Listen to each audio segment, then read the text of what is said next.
Hey, it's Stuart Sutton, broker associate at eXp Realty. Just letting you know that Georgetown, Texas is still, well, doing quite well. Statistically, it might be a little concerning, but if you interpret those properly, you probably won't have the same level of concern. Let me show you what I mean.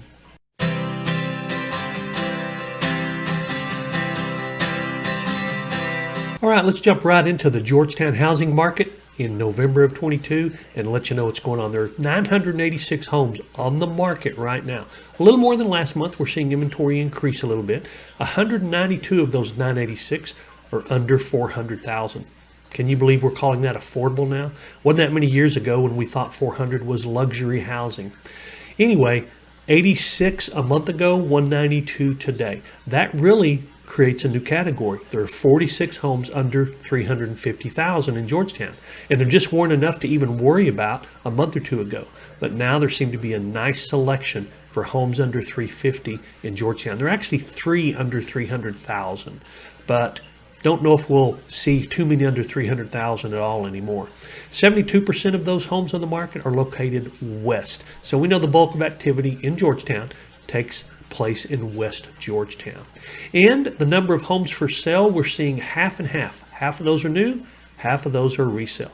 Average price for everything is $586. Average price per square foot about $254. Now, I don't really pay attention to price per square foot as a way to value homes, but it's a measuring stick a lot of people look at, so that's why I include it.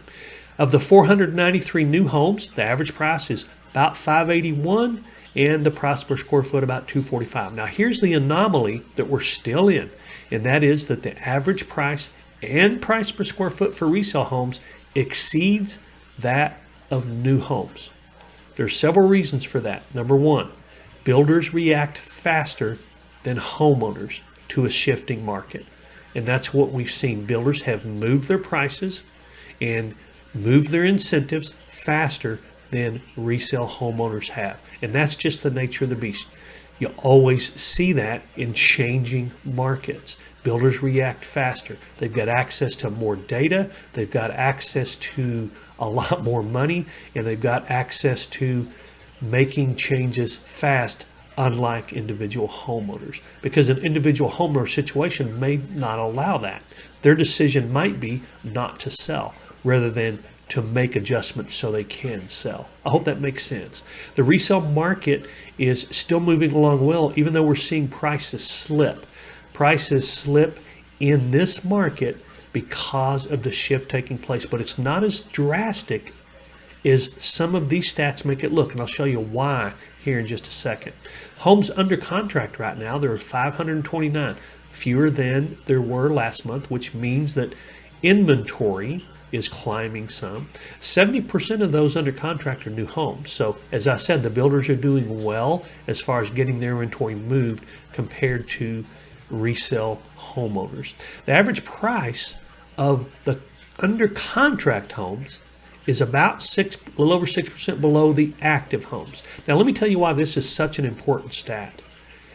In a downward market where it is falling fast, you would see, and we have in the past, the last time we were in a very hot market that went down, we saw the under contract prices above the active prices. Now I want you to think about that for a second.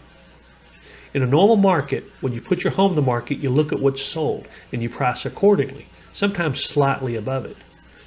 However, if the market's going down, you might have to price your home below the contract homes in order to pull in a buyer.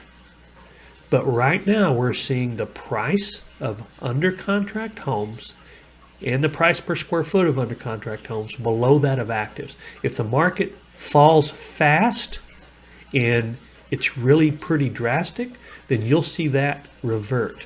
And that actually has reverted in other markets, but it has not in this one.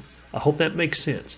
So the contract, homes under contract, the average price is still below that of actives, and that's a pretty good sign. All right. So the days on market is about 59 days for under contract homes. Homes that are on the market right now, the average days on market is already about 70. Now, we were in a really good run of a market for many years, and we saw average days on the market just like these. So really not a terrible statistic compared to a few months ago.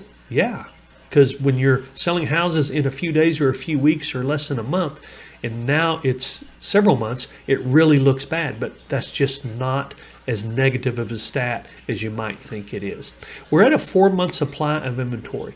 A normal market is 6 to 6.5 months. So we're still well below what would be considered a normal market. We're better than what would be considered a normal market, even after the shift we've already experienced. And predictions are that we'll start back up in the near future, but that's yet to be seen, of course. The hotness ratio is simply the number of pendings compared to the actives. In other words, how fast are homes selling, how many of them are under contract compared to actives.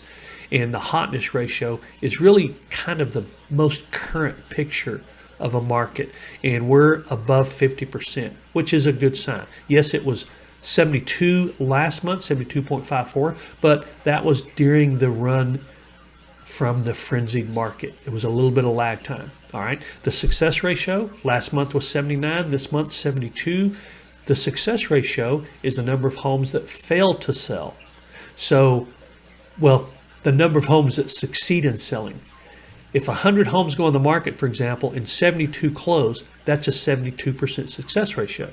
But that means 28 didn't sell and close. So we'll watch that on a continuing basis, because as the market becomes more challenging, that success ratio will drop. But 72% is actually a pretty normal ratio, as is a 53, 54% hotness ratio. So all the stats look pretty normal, quite sincerely. Even after we've been shifting down for several months, these stats still look normal. And one thing that you're seeing is your equity has not gone away.